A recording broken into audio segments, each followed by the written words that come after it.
اعراب کا لغوی معنی ہے الاظہار والابانۃ، یعنی ظاہر کرنا اور بیان کرنا۔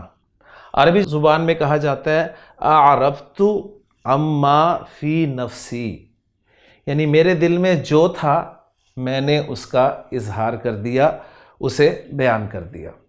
یعنی اب یہ وہ چیزیں آپ نے دیکھنی ہے کہ ہم نے اعراب کو کس طرح پڑھا تھا اپنے بیسک کورس میں، کہ ہم نے اعراب کیا کہا تھا؟ ہم نے کہا تھا جی اعراب سمجھانے کے لیے اسے اسٹوڈنٹس کو کہ معنی کی تبدیلی کے بغیر اسم کی حالت یا شکل کی تبدیلی کو اعراب کی تبدیلی کہتے ہیں۔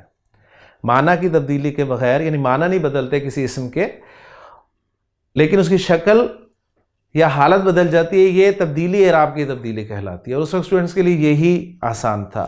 لیکن اب جو اس کی ٹیکنیکل ڈیفینیشنز آ رہی ہیں وہ اب اس سٹیج پر آپ آگے سیکھیں گے، اور یہ اس کی لغوی تعریف تھی، اور اس کی جو اصطلاحی تعریف ہے وہ دیکھیے گا۔ اصطلاحی تعریف ہے تغیر اواخر الکلم، تھوڑا سا ذرا غور کریں ماشاءاللہ۔ تغیر، کون سا مرکب بن رہا ہے ڈاکٹر صاحب؟ تغیر اواخری، مضاف مضاف الیہ، ماشاءاللہ۔ پہلا لفظ آپ کو، پہلا اسم الف لام کے بغیر نظر آئے اور اس پہ تنوین بھی نہ ہو تو فوراً ذہن آپ کا جانا چاہیے کہ وہ ترکیب جو ہے مرکب اضافی بن رہی ہے۔ کنفرم آپ کریں گے اس وقت جب آپ کو اگلا اسم حالت جر میں نظر آئے گا۔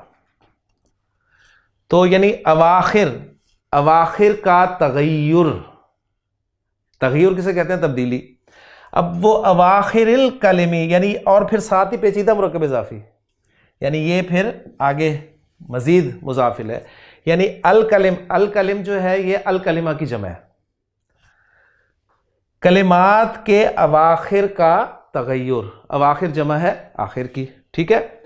لاختلاف العوامل، عوامل کے اختلاف سے، الداخلۃ علیہا، وہ عوامل جو اس پر داخل ہوں گے۔ تو اس کا اردو ترجمہ بھی لکھا ہوا ہے، عوامل کے مختلف ہونے سے کلمات کے آخر پر رونما ہونے والی ظاہری یا تقدیری تبدیلی کو اعراب کہتے ہیں۔